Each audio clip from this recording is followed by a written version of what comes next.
Hey, everybody, what's up? It's your girl, Constance Carter, and welcome to Fly Nubian Money. Today's episode is all about the challenges that Black entrepreneurs face. Listen, you guys want to see a dead body today? Y'all want to see a dead body? No, listen. When we're dealing with large corporations, there are so many challenges that we face. And today we're going to discuss what to do with large sums of money and how to protect yourself, because this story we're going to tell you guys, I really need you to listen to it because it is absolutely abhorrent. I am pissed when I learned about this situation that happened to this beautiful young lady after a Black mother of two autistic children who invested everything she had into a freaking golden corral. After just 52 days in business, after overcoming insurmountable amount of challenges, her license was unlawfully terminated, and she now is fighting with a lawsuit for racial discrimination, rightfully so. This is such a powerful example, everyone, of the obstacles that we face as Black entrepreneurs that we often encounter, and we'll be diving into how we can avoid these pitfalls. This is 9.8. This is not $9,800. Okay, that's bad. You invest 9.8. I mean 9.8. If you invest $9,000, is bad. You invest $90,000. That's bad. If you invest $900,000, ooh, that hurts a whole lot. But imagine investing 9.8. I'm gonna throw $1 million in a franchise to be terminated just a couple months later. I have the best queens on the planet, y'all. Let me introduce you to our queens for the day. And we're going to have a great conversation about this because we have some of the most highly intellectual queens on the planet. We got Miss Moya. She is a tax professional. Hey, girl. Hey. Okay. And we have We Wealth Warrior herself, Madam Queen Athena. And then we have the B big coach. She ain't doing nothing small. She only doing it be big, baby. This is Miss Felice Hightower. She's a licensed clinical mental health counselor. So we are going to discuss this today. And I think we have all the right people today to actually talk about this. This is such a tragic story that, just in looking at what happened to this lady, let's hear a little bit about what happened. Artistic therapies are very, very expensive. Justin, my oldest child, is really artistic. He doesn't speak. Even today, he still wears pull-ups. Therapies are very expensive. And I felt that Golden Corral would give me the needed resources of additional income so I would not basically be living off of what I had received from an awarded judgment in Newark, New Jersey. You see, I am also disabled. I have a spinal cord injury. And my walk is not perfect, but I'm walking. I'm grateful. And I was allotted a certain amount of money, almost, I guess, $8 million. And I knew that if I kept on spending the way I was spending to help my son, Justin, reach his full potential, I would end up being penniless in like 25 plus years. I wanted to give Justin also an opportunity to have a job, and to be in a safe environment. Golden Corral is a restaurant, and many times people with special needs work in the restaurant industry.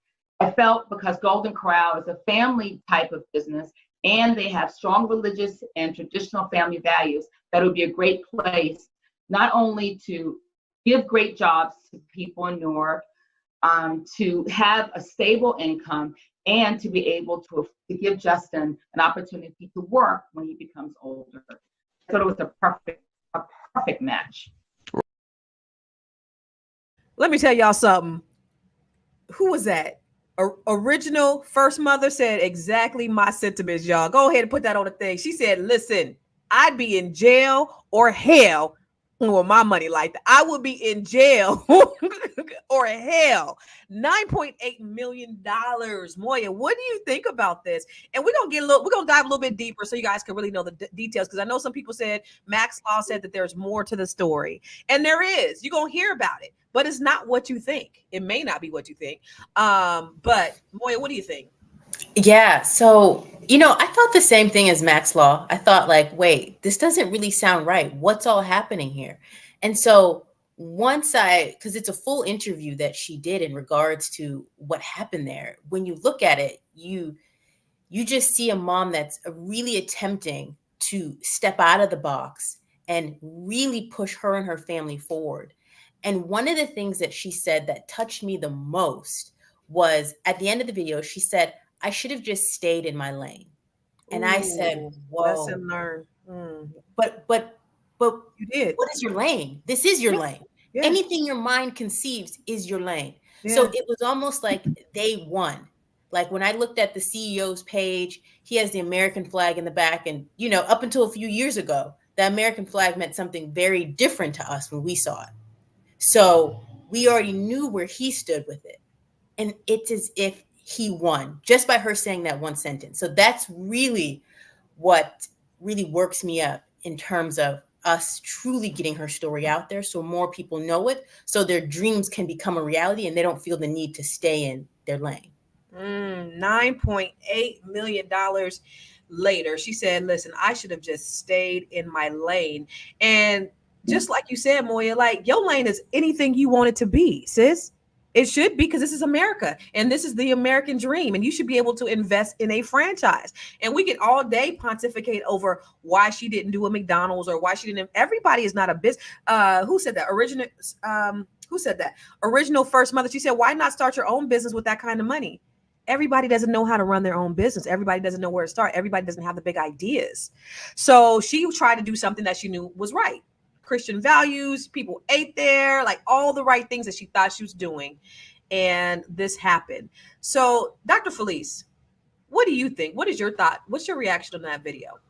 It hurts. Like when I first saw it and y'all introduced this to me, like I felt the sting of the knife. Like, can you imagine what that you go from 9.2 or $8 million to welfare? I can't, like, that, you can't even fathom that.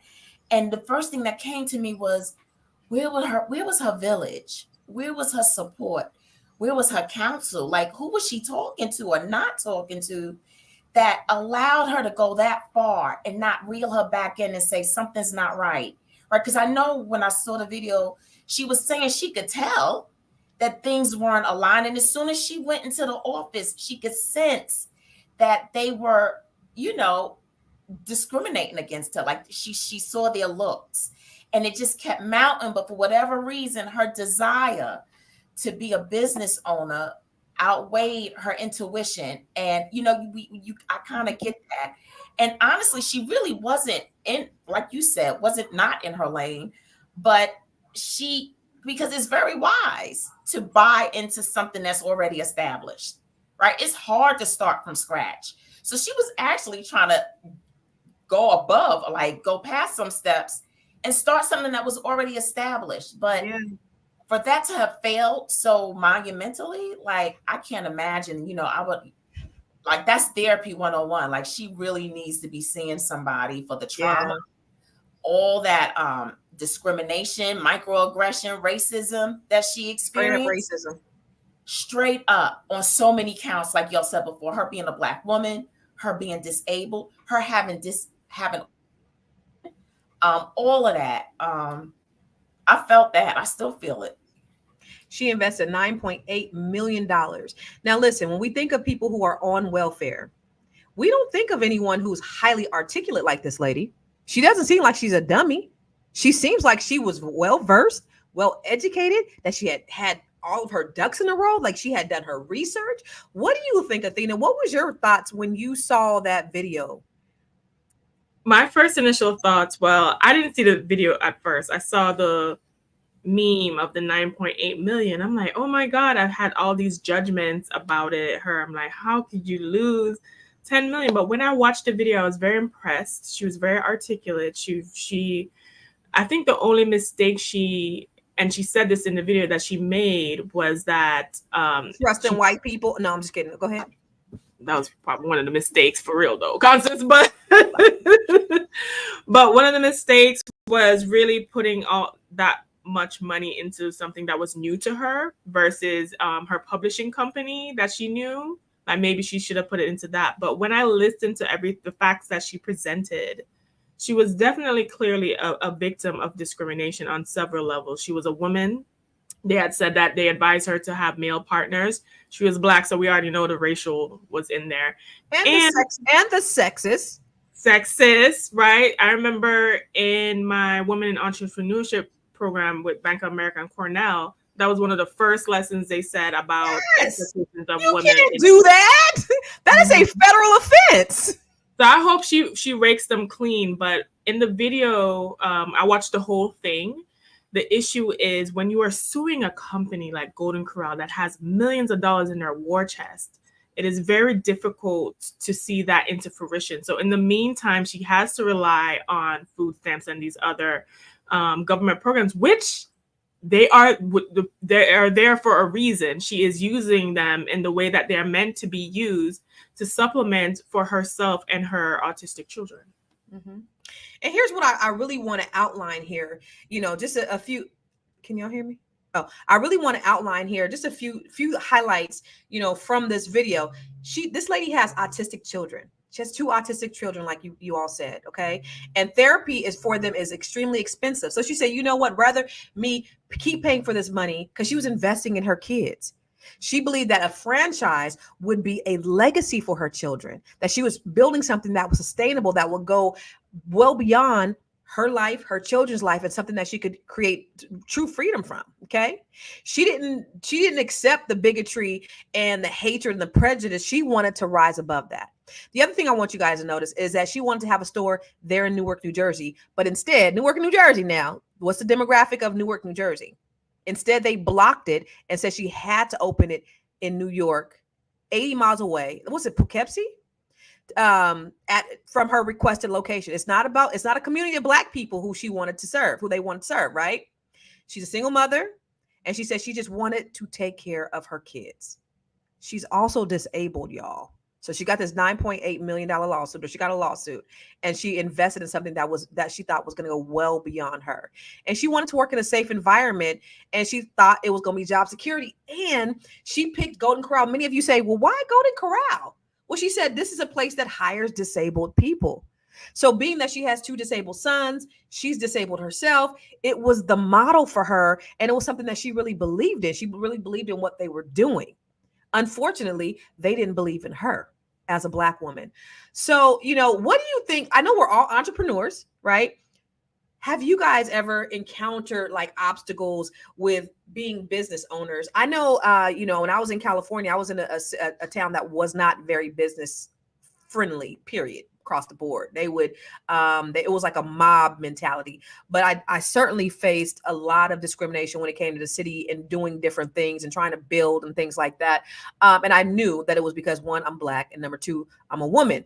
Also, when you're in an area, and this is the reason why I'm so in love with the DMV, is because there's a lot of Black business owners here. Like, I could work and make money with people who look like me. There, it was a little bit more challenging. Now, I built the largest Black-owned real estate firm in California. However, people who were not Black, I have mostly 90% Black people. I had other people, but the other people who were not Black that worked for me, people were asking, well, why are you working with that Black company? Now, I because I made more money here than I've ever made anywhere else. Even though I'm a top producer everywhere else, I made more money. Constance knows her stuff. She gives us tools. She inspires us. She knows how to build our businesses. But white people wouldn't work for me simply because of the color of my skin. So have you guys had those situations where you ever were discriminated against with your business or anything like that, Dr. B. Big Felice? How far back you want to go? Name one time name one, right. Then and that's important, because if it's not because we're a woman, it's because we're Black, right? And then here's the thing that I know to be true is that average is not good enough. You got to be excellent to be good. In order to be good, you can't be average. You got to be good in order to be average. You got to run faster, jump higher, work harder than everybody else. And that's the unfortunate thing, but that's the task that we take on as Black women, Black entrepreneurs, period. So, Dr. Felice, what's a time that you can think that stands out for you where you've had to face discrimination as a business owner? Well, I was in the 3rd grade and I had to teach. I was one of the only Black students in my class, and I had a white teacher slap me. Mm-hmm. Because she believed that I caused the class to laugh. Wait, she slapped you? Yes, ma'am. And your mama didn't come whoop her ass. Oh no, my mom came up there and she made Okay. her apologize to me in front Yeah, of the. because somebody would have got an ass whooping, and So I'd I have said, been. how far back? What she say, jail or hell? That's what I'd have been. But go ahead. So how far back? And then, when I was in corporate America before I became a therapist, I experienced a lot of microaggression, right? A lot of frustration, which also provided me with some good self-imposed imposter syndrome, because then you start to question your confidence, your self-esteem, whether or not I really supposed, like we said earlier, am I supposed to be in this lane? But for different reasons, right? I was smart enough, but it just wasn't my lane because that wasn't my lane, but not because I wasn't supposed to be there. And so, yes, I experienced it, throughout my life. And it's unfortunate that that's a story that travels with us in our journey, right? In America, where it's nothing but a big melting pot. Our whole history is about being a melting pot, right? And so, yeah, so I can actually, that's why her story hurts so much. And it's probably very triggering for a lot of people to hear her story.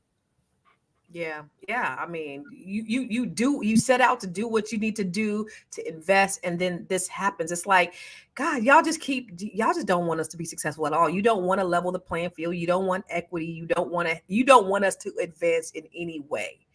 And I think a lot of these corporations have been used to getting away with it for so long that they just think, just like police officers, let me go ahead and shoot this brother, because we shoot them all the time anyway. We don't never get caught. And then when they get caught, they're like, whoa, and that's the reason why it comes so easy for them to do that, is because they're used to doing that. Athena, any time for you that you felt discriminated against in your business as a Black business owner?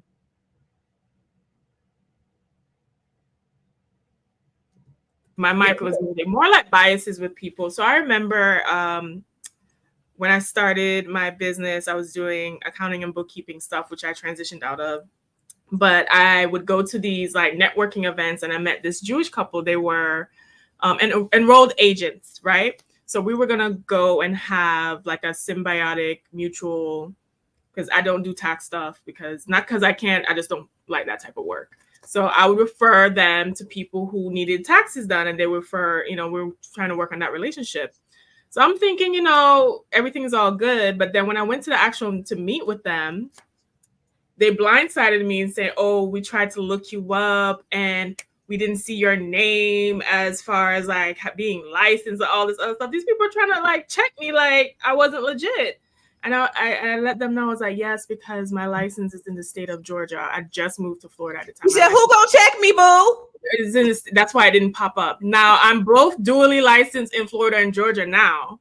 But I was like, oh, okay. So like sometimes when you work with other groups, especially, they feel like, I don't know, I felt like they were coming for me, and I felt like they felt intimidated because I was a CPA and they were enrolled agents, and my credential is more prestigious than theirs. Yeah. So it was a lot. So I decided not to work with them. How dare you, Athena, come up in there with as a CPA? How dare you be Black? And I think they did feel a little threatened in the group because they were the only ones doing that type of work. So for me to come in now, I think they were afraid I was going to take people. But I just left that whole thing completely because I was just like, listen, I'm just going to get this money and I'm about to bounce. Let me stay here for tax season, and then I'll see y'all later. I ain't really here for it like that. Right? Yeah. I'm going to ask you guys in the audience, the people that are watching, share some times where you guys have felt discriminated. I don't know if it could be as a business owner, it could be personally, it could be just like Dr. Felice in the 3rd grade. I mean, it starts very, very, very early. Share some times where you would have been discriminated. Again, you know what? The theme word of today, or the theme saying of today, is jail or hell, because I'd be damned if somebody do like that to me. All right, Moya. One of the things is, so for me, so I have my BA in Pan-African Studies. So I've studied Black history. Like I used to, like Black history is my thing. So with that being said, I'm very, very careful to even still talk like this is racism, because racism is so pervasive in your mind, it can block you and stop you before you even enter the door. And so because we already have so many other battles to worry about in terms of how qualified we are, I really like to take a step back from I feel discriminated against, I feel like this is racism, because I don't need another thought, another barrier in my head. Like there has to be a way. Somebody else did it, I could do it too. So Right. I'm very mindful to identify, oh, I was discriminated because of my race or because So of is my it? gender. So they're two very different things, though. So there's racism and there's discrimination, right? So you're saying that you try not to identify or think about times where you're discriminated against, because racism is a system thing, right? That's a thing where you have a system of people who are in control that has the power to prevent you from doing things. You've never experienced that? So when you look at racism, I like that you set it aside, like in two separate boxes. Racism is a structure, it's an infrastructure. For example, like you're attempting to go into a place and you realize you don't have the qualifications, but the qualifications are only there to block people like you. Mm-hmm. I think that's very different to say, I came in the store or I attempted to do business with this person and they decided not to do business with me because of my color. How would I ever identify that? How do I know that I'm just not qualified enough? How do I know that? For like in Athena's case, how do they know that the people that they want to refer her, they want to know how are we going to refer you? What do we have to stand on to know that you can really do what you said you can do? Right. How can you separate the two? Understood. And I appreciate because I think it's probably used a little bit more than it should be used.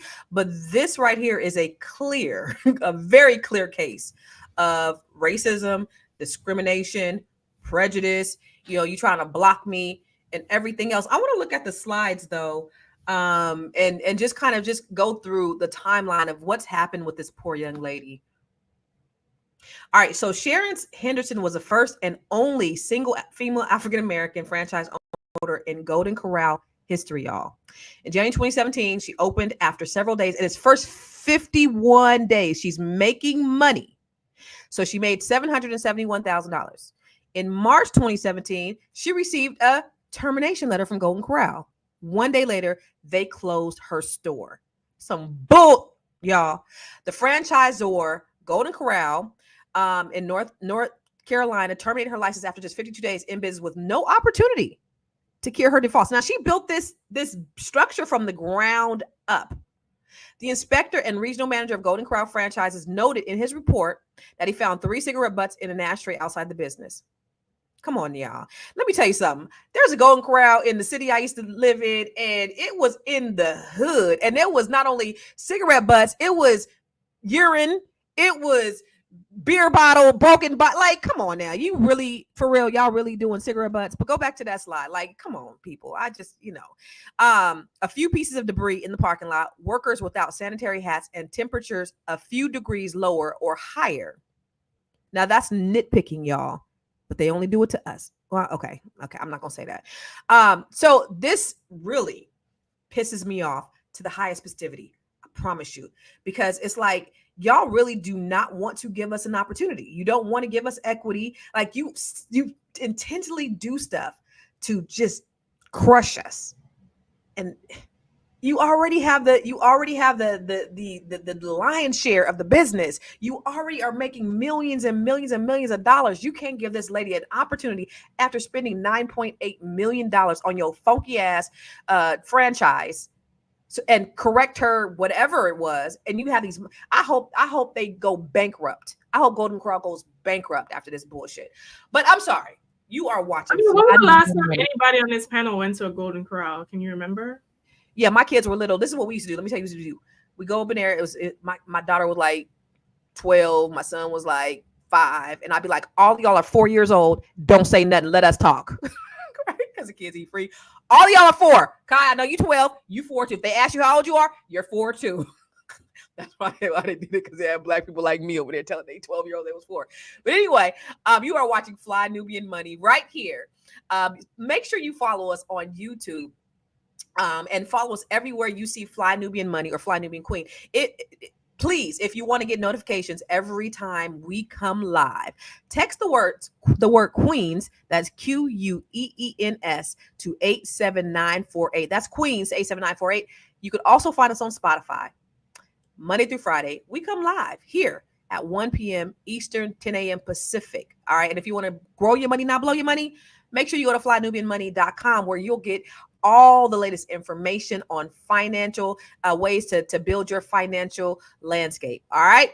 So listen, I got Moya, I got Athena, I got Dr. Felice. We are having an highly intellectual conversation, a little bit emotionally charged because I'm pissed off, right, y'all. I don't give a damn.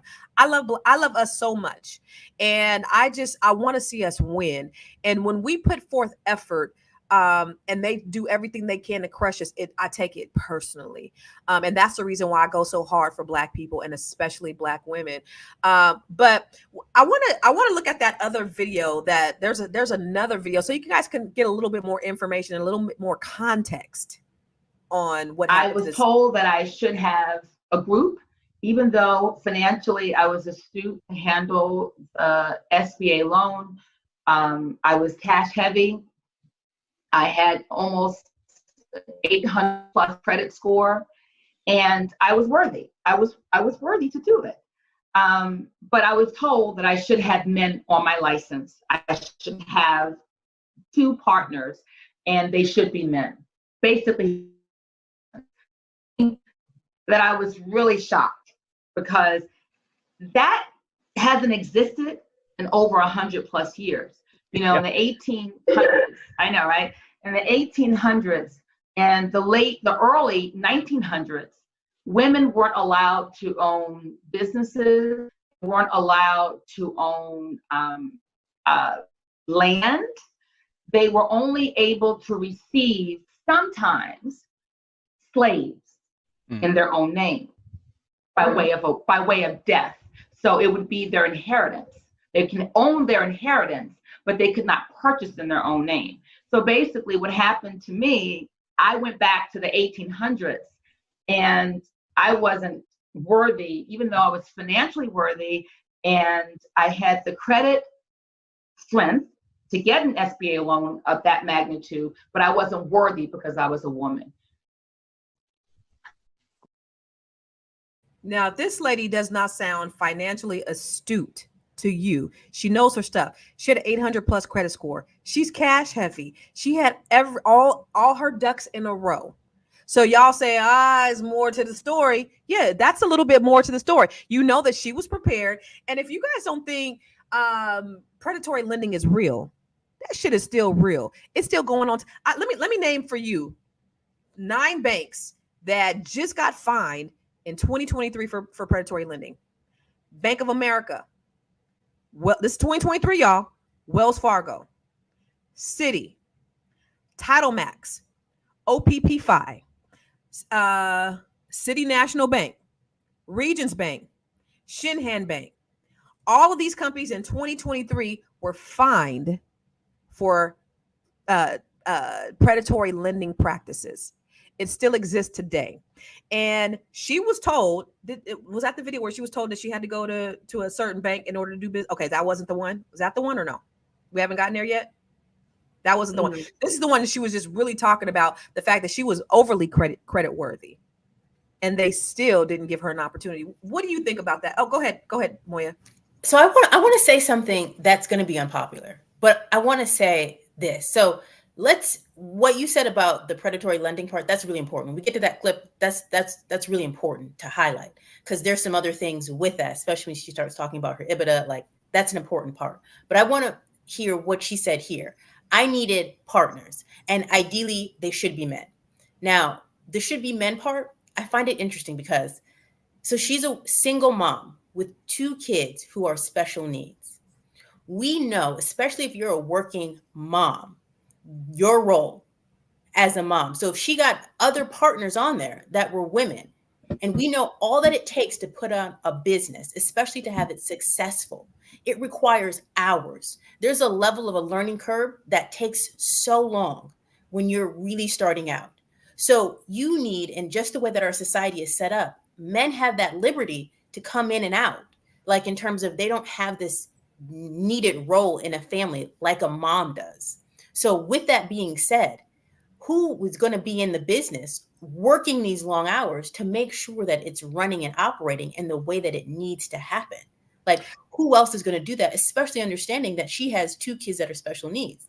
I understand that, but you can't where's the you can't support determine that needed? has to be a man, though, Moya. You can't say a woman is not capable. All women don't have families. All women don't have kids. So to say you need partners, okay, I understand that. But to say you need men partners, no, you can't do that. Number one. Number two, she could have a operations manager, which some people do. She could have employees that are doing all of that work, and she could She be had managers and He had a employees. manager. The manager went in there, was invited by Golden Corral, and he went and upped the orders to $20,000.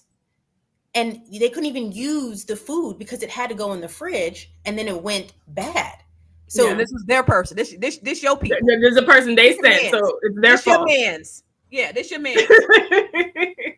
So but I do see the part of her needing support. Like, do we not? Yeah, she see needs that but you there can't say needed it has to support? be a man, though. And that's the thing, and that's actually the thing that's illegal, is you cannot say that it has to be a certain gender. What do you think, Correct. Dr. Felice? In the beginning, I asked you, where was her village? Where was her support, right? Where was her counsel? That's what I'm thinking about. But I don't necessarily think that it had to be men, right? It could be anybody who's competent and who believed in her vision to help her to get where she wanted to go. And so I agree, it didn't have to be men, but she did need some support. And or at least a sounding board to say, hey, does this sound right to you? To kind of reel her in so that intuition that was hitting her gut, she could say, somebody to confirm this isn't right. Let's talk to somebody, or let's possibly go a different route, or you need to pull out. That's my thing with her, is that she didn't have any wise counsel to reel her in when she was coming up against these obstacles, to say, you need to jump ship here, to save whatever money you have left and not give it to them. But this is what I believe.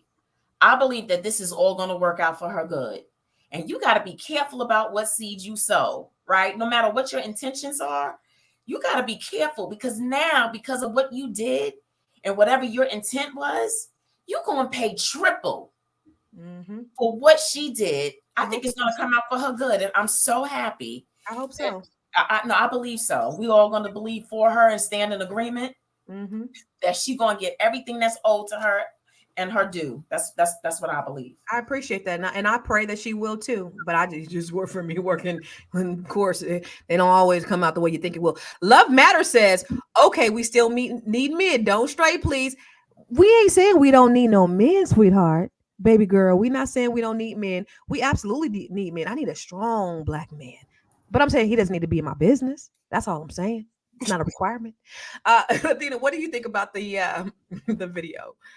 I know you have a lot because you did a lot of research on this one too. Yes. At every turn, at every corner where she listed in the video, she was being strong-armed by Golden Corral. Like I said, they sent their people to do her management. And if you were sending qualified people, to what Moya said, how you have your manager order $20,000 worth of food and keep them in conditions to where the food is not viable anymore. You sent her to a location that wasn't her original demographic or request because she wanted to provide service to her community, right? Then you shut her down after 51 days. So the people who are in the chat that were saying that was a stupid decision on her part, in 51 days, she made $700,000. No, $700,000, over $700,000. So she was gonna clearly, $771,664.47. She was clearly going to be able to recoup her investment quickly had they allowed her to stay in business. Then, how you know for sure it's discrimination? Quickly after they denied her, they had a man named Mr. Patel come in there and take over her position, take over her store, and he had several infractions. I think that they found like food safety, and he didn't pass certain food safety. They found bugs there at his bugs, all kind of stuff, and he was still able to keep his store. Another thing, when she was initially trying to get the store, I think she didn't want to do a standalone store because that was going to cost more money. She wanted to do an inline store, right? So maybe set up a place that already had a suite, or those like places or whatever, those plazas. They denied her. So at every step of the way, they requested her to do things that will cause her to spend more money. On average, Black businesses get $35,000 capital on average compared to other businesses, which are 103,000 capital on average, which shows that capital is a very hard thing for us to, first of all, get, right? She's using the money from her malpractice of her spinal surgery, right? So this is a woman, clearly she has overcome a lot. Clearly she's trying to make a better way for herself, had the best intentions, even with all the obstacles, would have been successful had they just allowed her to keep the store. Right. And that's the thing that I need y'all to understand. Not only, what'd you say, Mr. What's the name of the white man who bought the business? Mr. Patel. I don't know if he's Mr. white, Patel, but he ain't black. He ain't black. We already know that. So Mr. Patel had these infractions, and they sold this business to this mother for pennies on the dollar after she had already put her $9 million in it. And to your point, Athena, Black women receive less than 1% venture capital funds. Less than 1%. So you see what happened to Fearless Funding, my good friend Arian Simone. We don't receive the lion's share. We receive less than 1%. And then you don't want to give us that. Y'all giving it to white men, but y'all mad that they giving it to Black women specifically because they don't get the funding. This lady she's basically bootstrapping because she's using her own money. And you still put every obstacle you can in the way of her being able to advance herself. There's a good place. You're gonna have a good place in hell that you do to stop people from being able to advance.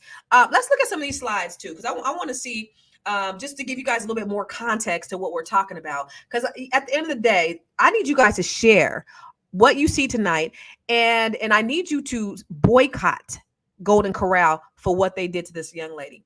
It took her 4 years and $3 million to open her Golden Corral in Poughkeepsie. It took franchisor Golden Corral Systems 51 days to terminate her franchise.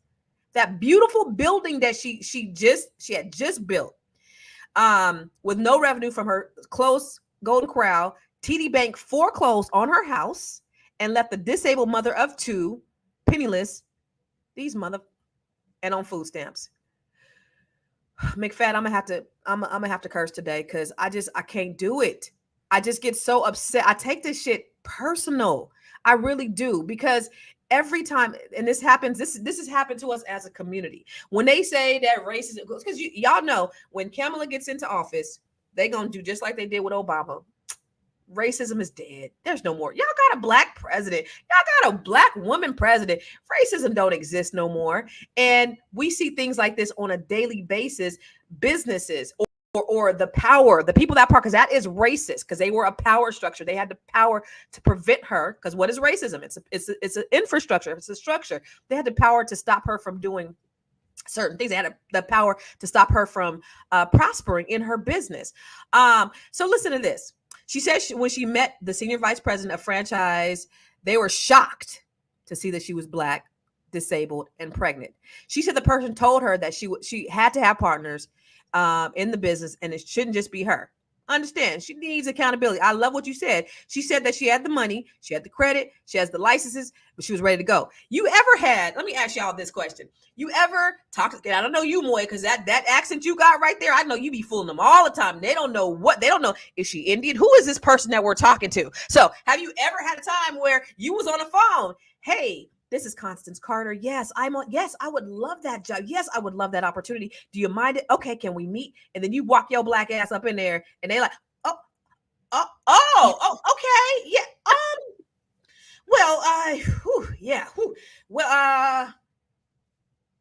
Job is now, it's been, or have you ever had that happen to you where, because I have. I remember I had come to, I was talking to some clients that they hadn't seen me, and I called them and had a conversation with them. I go to the house, and they called my assistant, and they were like, "We were waiting on Constance," and they were like, "Constance already came." No, a Black woman came. It wasn't Constance. We know it wasn't Constance because I was a Black woman. Have you guys ever had that any experience like that when you talk on the phone, but then you show your Black ass up and they don't expect you? Not that they've done anything, but it just kind of shocked them a little bit. You ever had that, Moya? Athena? Dr. Fleece? I'm gonna let you. I mean, so I can't confirm that. I can't confirm if I've ever been like discriminated against because of that, because I know when I applied for things like work, Athena Gardner CPA, there's nothing about my name or my credentials that would say, oh, this is a Black person. But when I walk in and they see me, it's like, you can kind of tell, but I can't, like Moya said, I can't really pinpoint that on race alone. But I know they don't expect to see me. Yeah, I'm just saying, like, when you walk in, it's not that they said, okay, the job is no longer available, but they were just a little shocked to see you walk up. Yeah, I've definitely gotten that. Or even my age, because especially in accounting and finance industry, there's not a lot of college. We're actually on a decline for like people who are finishing college for that. So even when I started in my 20s, my coworkers or people in the industry were like 40s, 50s, 60s. Like it's really, and it's actually a big issue. A lot of accounting professionals and tax professionals are trying to sell their businesses and there's no one to sell them to. Yeah. What about you, Moya? Nothing that I could think of, because my name is pretty. My name is pretty self-evident. Like if you see somebody named Moya, you're probably like, I know she's. I couldn't not say white. that. Like I know she's not white. That. I couldn't say that, Moya. I feel like they know. I feel like people who are surprised to see me, they're surprised for other reasons, but I don't think it's because. What you think the other reasons are? I'm curious. What's the other reasons? Like it just depends, like who I'm talking to, what I'm talking about, how I'm talking to them. Because I'm in sales. Like taxes on some level is still very sales driven, right? So I think there's some things that they're surprised about, but not because I'm Black necessarily. And Dr. Fleece said no, because this thick ass accent is not gonna do it. They ain't not mistaking you for nothing, or what do you think, Dr. Fleece? I think it's the Brooklyn accent, and then I have too much bass. I have too much boom, boom, boom. So I don't think they get it, twisted. So it's good bass. It's good bass. It's beautiful bass. Yeah. So no, I don't think they think I'm white. So a couple of other things that these people did, and let's roll the footage. Let's roll the last video, so we can kind of discuss it, because I think there's some other things that kind of stood out of the practices of Golden Motherfucking Corral. Let's go. Predatory lending and predatory financing is real. It's very real. Golden Corral told me if I didn't use TD Bank, that the deal was off. I had to use their bank because that bank knows the buffet business. Golden Corral and TD Bank then tell me I cannot build what's called an inline. An inline is a cheaper product or a cheaper location. I had to build a standalone store. TD Bank changed my cash contributions, and I'm going to bring it into like a mortgage so we can understand what cash contributions means. Cash contribution is like your down payment, okay? It's your down payment. My down payment amount was changed, I believe, almost 4 times. I thought I was paying a amount of money, ended up paying 3 times the amount that I thought I was going to be paying, okay? Predatory lending and predatory finance, franchising is very, very real. They work as a group, okay? Golden Corral and TD Bank gave me my profit and loss numbers and my EBITDA numbers. Now, what does that mean? How does that affect me? It took away my ability to make an intelligent financial decision for me and my family. They were submitted, and they were not my numbers. They were the numbers of the bank and the franchisor. When my loan was partially closed, I was then still requested to pay more money to TD Bank. And that's kind of tough, right? Because first of all, that franchise cannot force you to use a certain company for your lending. So that's totally against the law. There is oh God, I forget the term. for it. It doesn't come to mind, but there's a law against that. You can't force somebody to use a lender, and I don't care what capacity is, you cannot do that. If they're bringing in their own money, you cannot force them to do that. So you see that this lady, like I said, she's extremely financially astute. When you talk about the amount that she had to, and it's tough because you have all these red flags, right? They're telling me to do this, and I think, in my opinion, she probably had so much skin in the game. It was like hard. Like I can't back out now. They're making this don't sound right, because now, hindsight being 2020, it sounds like, man, she should have just cut her losses and walked away. But I think maybe because she was so far into it, she just couldn't turn around. What do you think, Dr. Felice? I agree with you. I think by the time she really figured out that she should get out, it was too late. You know how sometimes people in relationships, you ask them, why did you stay so long? Right? Because I invested so much in this individual and I want to make sure that I get my return. And so, but sometimes you got to count your losses because there is no returns on some of those investments. Don't cost, honey. Right. So, you know, she should have counted her losses. And she says that she should have just counted her losses and got out. So, yeah, I think she was too far in the game. And then it became a fight. Now it's more about my pride. It's about the fact that I'm gonna do this. I'm gonna prove them wrong. I'm gonna prove this. And you know, she has so much of herself and emotion tied into it. Freedom in lending, yes. Thank you, Moya. What do you think about that clip? I agree. At that point in time, she said she had around $400K invested already in it. So that is a lot. But my question is, what's the difference between intuition and red flags and challenges? Because they're normal business challenges that she had. I think the slide that we saw, and Athena brought it up, she made $771,000. So this is profitable. This was, if we look at it just on the books, on paper, a sound business decision. The area that I feel like she has the biggest case in is with the loan and with them telling her where she needs to get the financing, because that flipped everything upside down. Because the other stuff, believe it or not, is actually somewhat normal for franchises. It's normal that they send you a manager because in theory, that manager is supposed to help you because they have the on the ground knowledge. Mm-hmm. In theory, they're supposed to guide you with what locations that you can fly. That's part of your franchise agreement, right? Exactly. So those things are still customary. Mm-hmm. It's really about the structure of who she was dealing with and knowing that the way that they've set it up, they didn't set it up for her to win.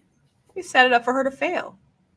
That was exactly what that was for. They seen her this black woman with a limp, pregnant, and they were like, "Rut-roll, Rorge," and we can't say anything. Oh, we really don't want her to. So let's do this. Maybe she'll back out. Didn't back out yet. Well, let's do this. Maybe she'll back out. Oh, she didn't back out yet. Well, let's do this. And so then they get all the way to the end. She has this beautiful business. She's built from the ground up. It's profitable. They're making money. And they're like, there's some cigarette butts outside. Shut her down. I mean, that is, come on. So Athena, what stuck out for you in that video? Just the levels of disrespect. And I do feel like, yes, Golden Corral, TD Bank needs to burn in hell.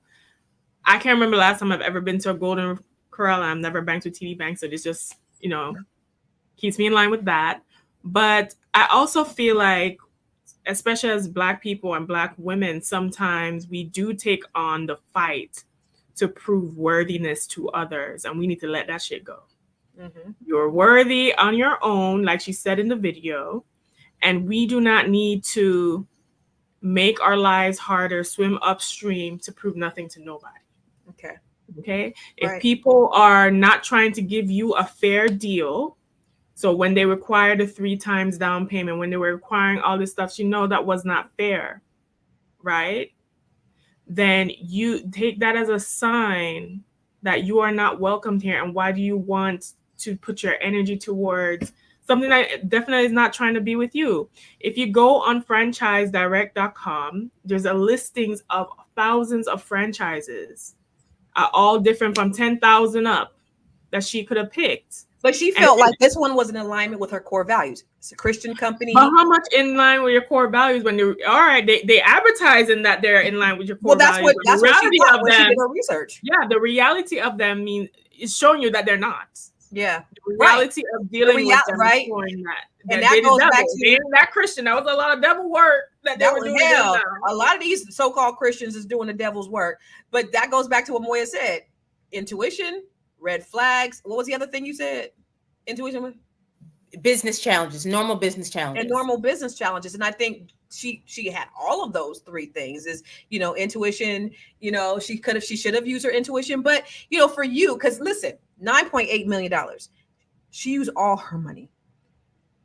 How much? Because we got all these financial people. So we have the therapist that can. Well, you can speak from any perspective, but we have the therapist. I think that could really talk about the mindset of where she is. But I think that the two financial gurus here let's talk about like how much she should have spent, like what should have been her max on her investment into her business. Because I know she probably thought that this was, she was going all in and she was putting all her cards on the table.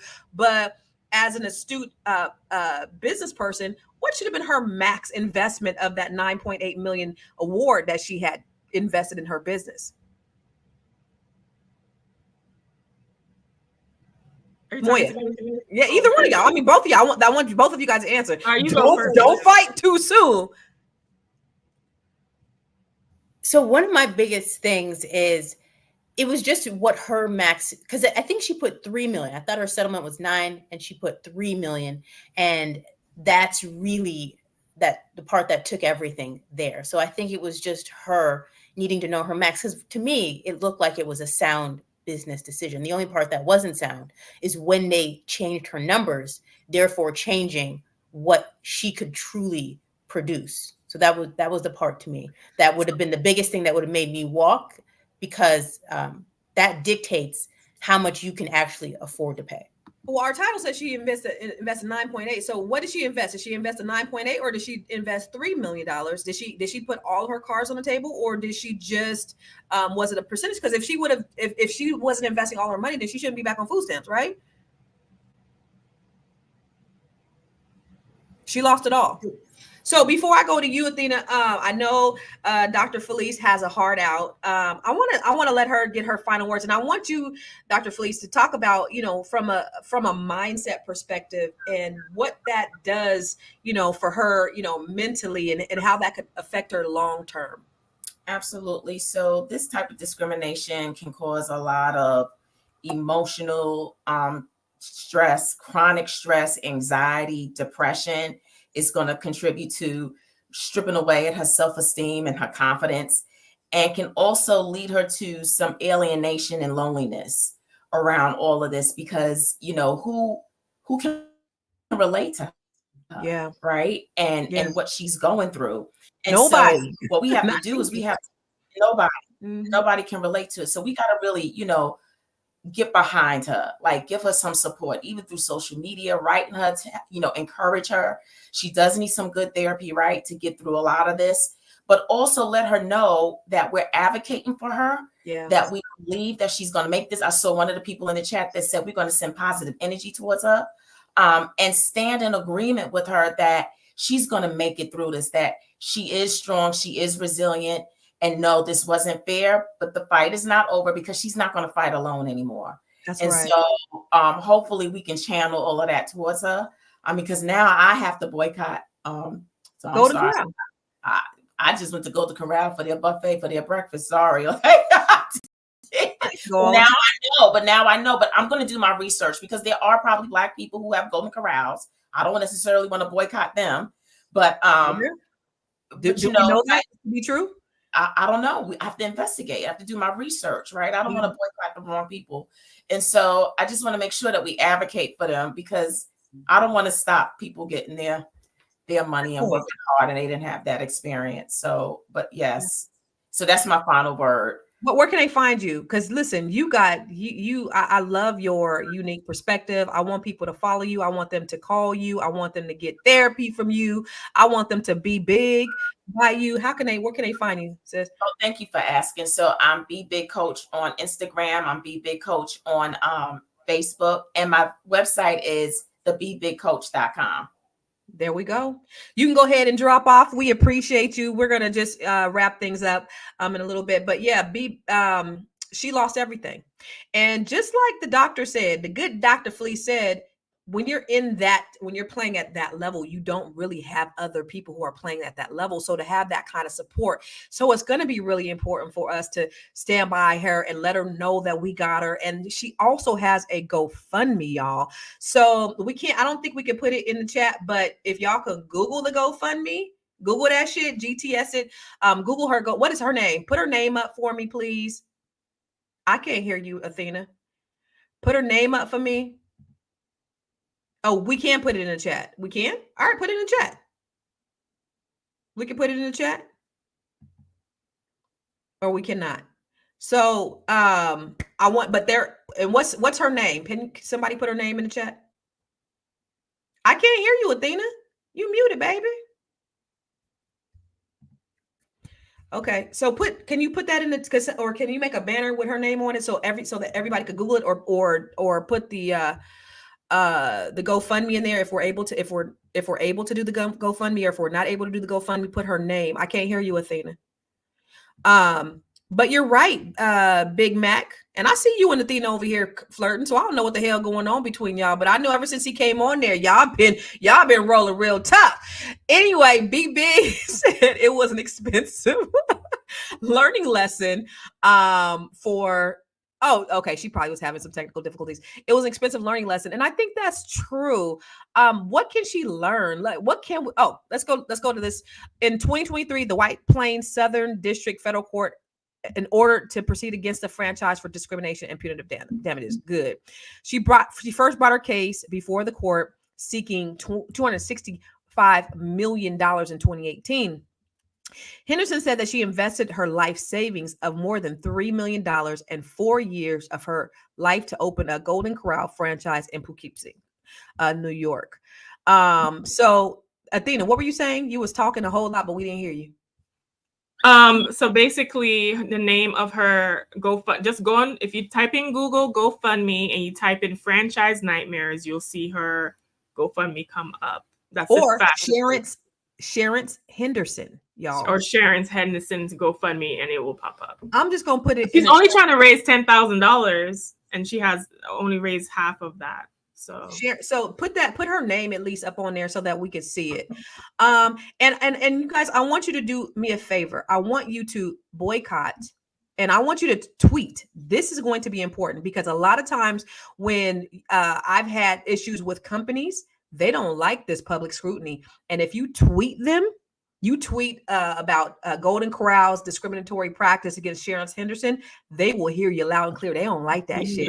So and TD Bank as well. So I would definitely encourage you all to tweet them. I would definitely, and I wouldn't encourage you to give them bad reviews on different franchises because they have different owners, so you kind of don't want to mess with that because we don't know about other people's businesses. But I would certainly tweet these companies to let them know that you know what happened and that you are boycotting and you will no longer do business with them. So make sure that you share this information with your people because people need to understand what's going out there. Predatory lending is real. Discrimination against people of color is extremely real. And we want to bring awareness to that. And that's the reason why we're here today. We're going to go ahead and get up out of here. Moya, what are your final thoughts? I think what we have to do is what Dr. Felice said, is really stand with her in this moment. So that way she knows that she has a support group out there, and we have to go ahead and really donate. We have to donate so that way we can help her during this time that she really took a chance. Yeah. We want to reward people who take chances. I agree. And if you don't have the money, if you don't got $5, $10, $1, share. There is non-monetary ways that you can actually help this lady. We need to get the word out because if you can't do it, somebody else may be able to. So thank you for that. Athena, what do you think? My final thoughts are this. I think that we should read the tea leaves of situations and not try to assert ourselves in places that clearly don't know or value us as people. And also look into ways that we can support ourselves and find the spaces where we are supported. We are worthy on our own. We do not need to go through a fight to prove anything to qualify for the unqualified anyway. Boom, boom, boom, boom, boom. Dr. Ed, where can we find you guys? Because I don't think you said anything, Moya, where they can find you and Athena. Yes. So for me, it's moya.business on Instagram. The one thing I do want to highlight, though, is that it's important for us to still go out there and, like I said, take chances and be willing to be the first. When you're willing to be the first, it's going to be difficult. It's going to be challenging. They might not want you there. All of those things still might be true, and you still need to do it because it's still necessary, because you open up a place, you open up a wedge in that door so other people can walk through it. So I just don't want us to push fear in terms of, if that space is not clearly designated for us, I'm not able to go there. No, every space is designated and we need to go there, and we need to just go through the challenges. And when they mess up, that's when we have a legal system that can also rectify it. Thank you for that. Thank you for that. Because we do need to still try, still invest, still go after our dreams regardless. Athena, where can they find you, baby? All right. So if you want to connect with me, you can find me. Dramatic. Go ahead, girl. I am dramatic. At We Wealth Women on all social media, but especially Facebook, Instagram, TikTok, and YouTube.